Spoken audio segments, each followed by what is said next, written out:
In the beautiful Garden of Eden, God created Adam and Eve, placing them in a paradise filled with every kind of tree that was pleasing to the eye and good for food. They had everything they needed, and their only command was to not eat from one specific tree, the tree of the knowledge of good and evil. One day the serpent, more cunning than any other creature, approached Eve and asked, "Did God really say you must not eat from any tree in the garden?" Eve replied that they could eat from any tree except for the one in the middle of the garden, for if they did, they would die.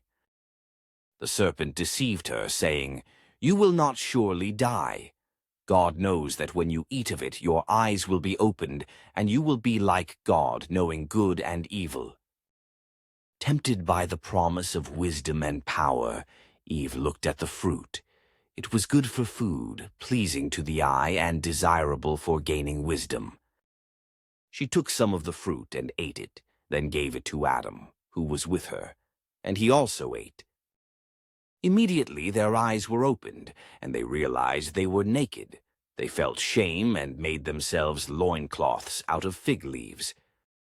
Later, as they hid among the trees, God called out to Adam, "Where are you?" Adam replied that he was afraid because he was naked, so he hid. God asked if he had eaten from the tree.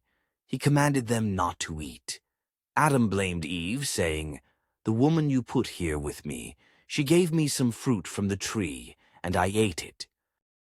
Eve then blamed the serpent for deceiving her. God pronounced judgment. He cursed the serpent, saying it would crawl on its belly and eat dust. He declared enmity between the serpent and the woman, foretelling that her offspring would crush the serpent's head. To Eve, God said she would experience pain in childbirth and desire for her husband who would rule over her.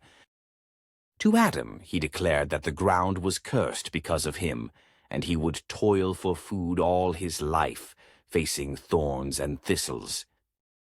Finally, God made garments of skin for Adam and Eve and clothed them. To prevent them from returning to the garden, he banished them, placing cherubim and a flaming sword to guard the way to the tree of life. Thus, the story of Adam and Eve serves as a poignant reminder of temptation, free will, and the consequences of disobedience, setting the stage for the need for redemption in humanity.